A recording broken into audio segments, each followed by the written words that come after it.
ये है ट्रॉमलिन आइलैंड। ये लिटरली इतना ही छोटा और बंजर है कि इसको सैंड आइलैंड बोला जाता है। 1761 में तकरीबन 100 लोगों को उनके घरों से उठाकर इस आइलैंड पर छोड़ दिया था और ये है उनकी खौफनाक स्टोरी। 31 जुलाई 1761 को एक फ्रेंच शिप लुटेल मॉरिशस आइलैंड से 140 लोगों के क्रू के साथ निकलती है। ये शिप जा रही थी मेडागास्कर। इस शिप के कैप्टन थे जॉन डी लेफोर्ज। इनको गवर्नर से टास्क मिला था कि ये बीफ और चावलों को मेडागास्कर पहुंचाएं और फिर वहां से कुछ सामान पकड़कर वापस मॉरिशस आइलैंड आए। ये शिप मेडागास्कर पहुंचती है, कार्गो ड्रॉप करते हैं और फिर इस आइलैंड से वापस निकलते हैं। अब इन्होंने वापस मॉरिशस आइलैंड जाना था, लेकिन कैप्टन जॉन ने वहां से पहले एक और जगह स्टॉप करना था जिसके बारे में सिर्फ उनको और उनके क्रू को ही पता था। बीफ और चावलों की पेमेंट काफी अच्छी थी, लेकिन कैप्टन जॉन इससे भी ज्यादा पैसे कमाने का मौका अपने हाथ से नहीं जाने देना चाहते थे। इनका प्लान ये था कि पहले ये मॉरिशस आइलैंड के ऊपर से होते हुए रॉड्रिगस आइलैंड पहुंचेंगे, जिधर ये एक सीक्रेट कीमती सामान को ड्रॉप करके वापस मॉरिशस आइलैंड आएंगे और किसी को पता भी नहीं चलेगा। ये कीमती सामान ना ही सोना था ना ही चांदी, बल्कि ये 160 मेलागासी स्लेव्स थे, जिसमें मर्द, औरतें और बच्चे शामिल थे, जिनको पकड़कर इन्होंने शिप के कार्गो चैम्बर में बंद किया हुआ था। इन सब को इन्होंने रॉड्रिगस आइलैंड की मार्केट्स में बेचना था। जितने पैसे उनके इस काम में बनने थे, बीफ और चावलों की पेमेंट तो उसके सामने कुछ भी नहीं थी। असल में ये 1700 था। गुलामों को मार्केट में बेचना और खरीदना काफी कॉमन था, लेकिन ये जो मॉरिशस आइलैंड था ये फ्रेंच के अंडर था और इन्होंने गुलामों को खरीदना और फरोख्त करना बैन किया हुआ था। कैप्टन जॉन का ये ट्रिप सीक्रेट तो था ही, साथ ही ये इलीगल भी था। मसला ये था कि कैप्टन जॉन के पास इंडियन ओशन के 2 अलग अलग मैप थे और वो दोनों ही मैप गलत भी थे और साथ ही एक दूसरे से अलग भी थे। ओशियन में आधी रात का टाइम था, तो ये लोग दूर गलत रास्ते पे चल रहे थे। अक्लमंदी तो ये थी कि रास्ता सही करने के लिए सूरज निकलने का इंतजार करते, लेकिन कैप्टन जॉन जरा सा भी टाइम जाया नहीं करना चाहते थे। क्रू भी कैप्टन के ऑर्डर के मुताबिक चलता रहता है। अगर ये सुबह तक भी वेट कर लेते तो उनको अपने रास्ते में आने वाला ये छोटा सा रेत का आइलैंड नजर आ जाता। और मसला इस आइलैंड का नहीं था, बल्कि इसके इर्द गिर्द जो कोरल रीफ थी उसका था। शिप पहले ही ओवरलोड हुई भी थी और ओशियन की ऊंची लहरों की वजह से ये शिप कोरल रीफ में जाकर इतनी बुरी तरह टकराती है कि शिप में बहुत बड़ा सुराग हो जाता है। कैप्टन जॉन और ज्यादातर क्रू इस शिप को छोड़कर आइलैंड पे सेफ्टी की तरफ तैरना शुरू कर देते हैं, लेकिन फिर भी 18 लोग तूफान की वजह से समंदर की तरफ बहकर डूब जाते हैं। दूसरी तरफ मेलागासी स्लेव्स बदकिस्मती से शिप के नीचे वाले कार्गो चैम्बर में थे। उनके लिए शिप से निकलने का रास्ता बिल्कुल भी नहीं था और जो स्लेव्स बाहर निकले भी थे वो भी सुराग से बाहर निकले थे, जो रीफ की वजह से हुआ था। जब ये शिप डूब जाती है तो तकरीबन आधे मेलागासी स्लेव्स उसके अंदर फंसे हुए थे। इस इंसिडेंट में ओरिजिनल 140 क्रू में से 120 सर्वाइव करते हैं और 160 मेलागासी स्लेव्स में से सिर्फ 60 सर्वाइव करते हैं। जब सुबह होती है तो इर्द गिर्द का व्यू देखकर सभी खौफजदा हो जाते हैं। ये लोग एक छोटे से आइलैंड पे फंस गए थे जिसको उस टाइम आइल ऑफ सैंड बोला जाता था। आइल ऑफ सैंड फंसने के लिए दुनिया की सबसे वर्स्ट तरीन जगह थी। इस आइलैंड का एरिया सिर्फ 1 किलोमीटर था और हाइट में ये सिर्फ 23 फीट था। इतना कम के गुजरती हुई शिप भी नजर नहीं आनी थी।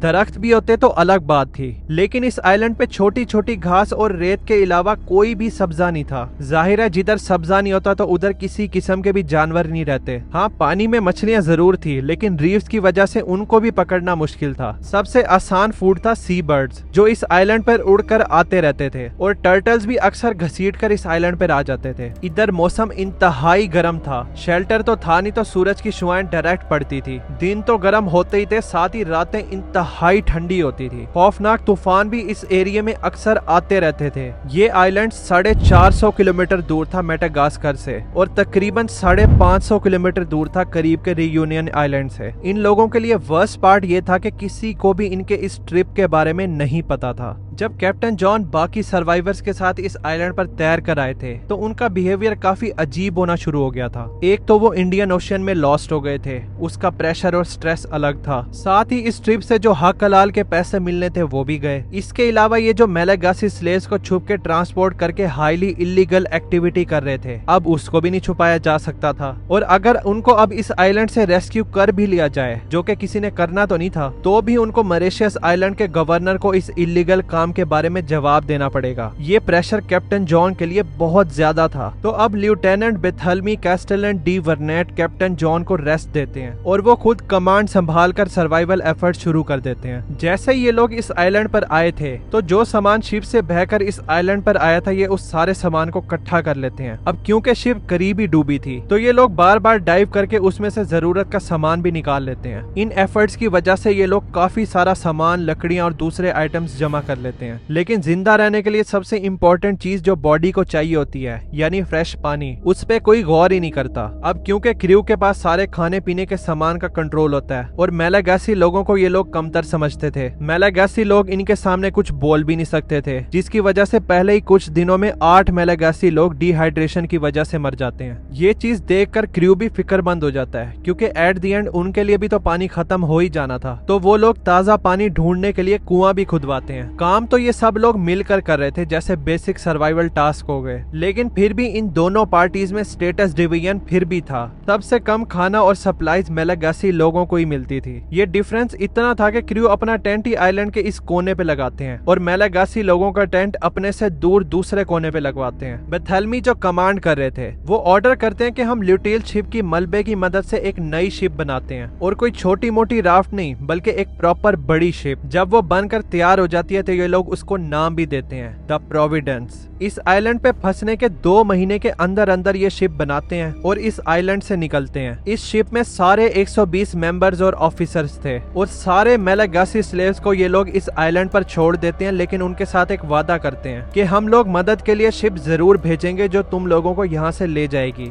यहाँ से अंदाजा लगा लो कि मेलागासी स्लेव्स अपने आप को कितना वर्थलेस फील कर रहे होंगे उस टाइम। 4 दिन के सफर के बाद प्रोविडेंस मेडागास्कर पहुंच जाती है। इस जर्नी के दौरान शिप में बीमारी फैल जाती है जिसकी वजह से काफी सारा क्रू मर जाता है और मरने वालों में कैप्टन जॉन भी थे। अब कैप्टन जॉन मर गए थे तो घर जाकर गवर्नर का सामना बेथेल्मी ने करना था। गवर्नर ये सब सुनकर बहुत ज्यादा गुस्सा होते हैं और वो बेथेल्मी को सुनाते भी हैं, लेकिन फिर भी वो गवर्नर को मनाने की कोशिश करते हैं कि मेलागासी लोगों को बचाने के लिए शिप भेज दें, लेकिन गवर्नर हर बार उनकी रिक्वेस्ट को रिजेक्ट कर देते हैं क्योंकि उस टाइम फ्रेंच ब्रिटेन के साथ वॉर में था ग्लोबल डोमिनेंस को लेकर। तो कोई भी शिप फ्री बची नहीं थी इस तरह के रेस्क्यू मिशन के लिए क्योंकि उनके मुताबिक कुछ मेलागासी स्लेव्स की जिंदगियों को बचाना प्रायोरिटी लिस्ट में सबसे नीचे था, जिसका मतलब था मेलागासी लोगों के लिए कोई मदद नहीं आनी थी। प्रोविडेंस शिप को इस आइलैंड से गए हुए कई महीने गुजर गए थे लेकिन कोई मदद नहीं आई थी। तो बदकिस्मती से उन्हें मजबूरी में इस छोटे से बंजर आइलैंड को अपना घर बनाना पड़ता है। रिसोर्सेज तो थे नहीं इनके पास, तो ये लोग सूरज से और ठंड से बचने के लिए जमीन में कुछ फीट गहरे घड़े खोदते हैं और बाहर से कोरल रॉक से कवर करके अपने लिए शेल्टर बना लेते हैं। इन मेलागासी स्लेव्स के लिए वर्स्ट पार्ट ये था कि ये लोग मेडागास्कर के सेंटर एरिया में से थे, तो बचपन से इनको फिशिंग करने ही नहीं आती थी और यहाँ पे तो इवन उनके पास रिसोर्सेज भी नहीं थे मछलियां पकड़ने के लिए। लेकिन जो चीज खाने के लिए अवेलेबल थी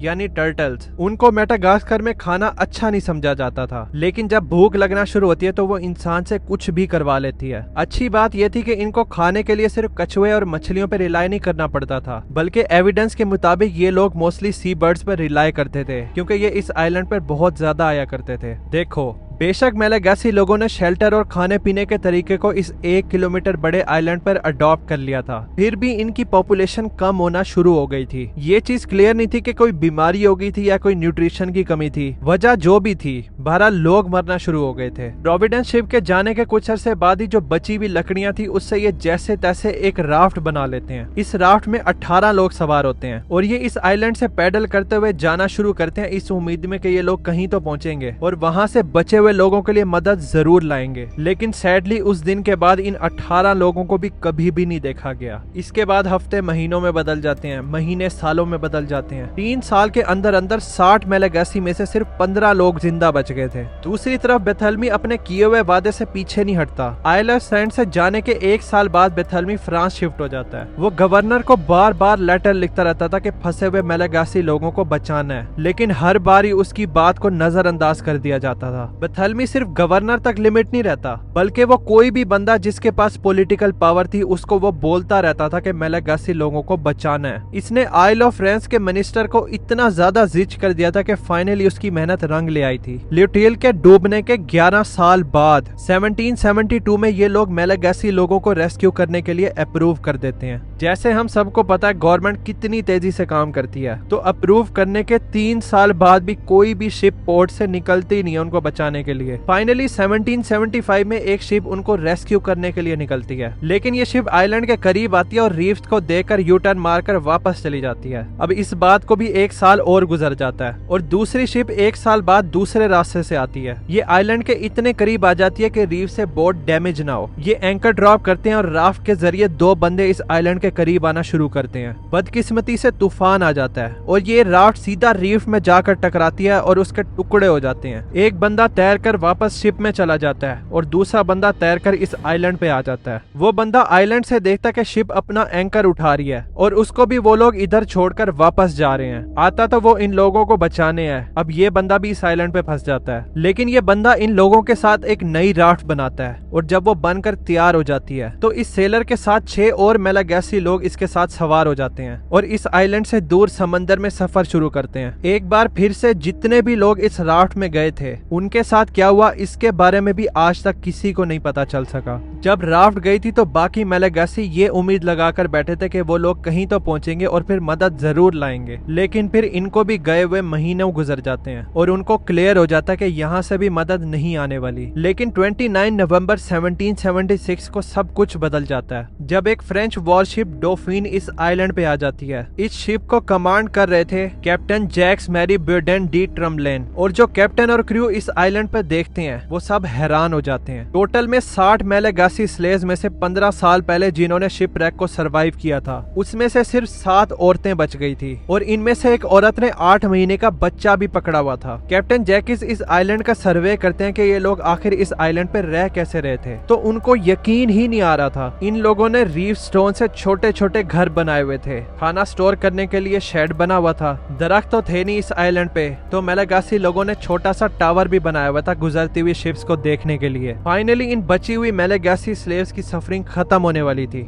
जब ये इस शिप में कदम रखते हैं तो 15 सालों में पहली बार ये इस आइल ऑफ सैंड के बाहर कदम रख रहे थे। इन औरतों को मॉरिशस आइलैंड लेकर जाते हैं जिधर गवर्नर इनका वेलकम करता है। जैसे ये औरतें इधर आती हैं तो गवर्नर इनको गुलामी से आजाद कर देता है और अब ये फ्री इंसान थी। गवर्नर इनको वापस मेडागास्कर पहुंचाने का बोलता है, तो वो औरतें जाने से ही मना कर देती हैं कि हमने यहाँ से कहीं नहीं जाना। शायद वो डरी हुई थी कि अब समुद्री सफर दोबारा नहीं करना, कहीं कश्ती डूब गई तो, और ये लोग फिर से कहीं और ना फंस जाएं। गवर्नर उनके इस डिसीजन को रिस्पेक्ट करते हुए उनको इधर की सिटीजनशिप दे देता है। इसके बाद इन औरतों के साथ आगे क्या होता है इसकी हिस्ट्री नहीं है। मेलागासी लोगों को सक्सेसफुली रेस्क्यू करने के ऑनर में इस आइलैंड को रीनेम करके इसका नाम कैप्टन जैकिस के नाम पर रख दिया जाता है, यानी ट्रम्बलेन आइलैंड, और आज भी इस अकेले और वीरान आइलैंड को इसी नाम से पुकारा जाता है। मेलागासी लोगों की ये सर्वाइवल स्टोरी बहुत ही इंस्पायरिंग है। साथ ही एक और सर्वाइवल स्टोरी है जिसमें सेम काम हुआ था। इस बंदे को भी शिप छोड़कर चली जाती है और वो भी फंस जाता है। इसमें फर्क यह है कि ये बंदा दुनिया के सबसे वर्स्ट कॉन्टिनेंट एंटार्क्टिका में फंस गया था। ये इतनी इंस्पायरिंग स्टोरी है कि ऑस्ट्रेलिया के $100 के नोट पर इस बंदे की पिक्चर है। इस बेरहम कॉन्टिनेंट पे इसके साथ क्या हुआ और इसने सरवाइव कैसे किया, इस पे मैंने ये वाली वीडियो बनाई है। आपको हाईली रिकमेंड करूंगा कि आप जरूर देखना। मिलते हैं फिर उस वीडियो में।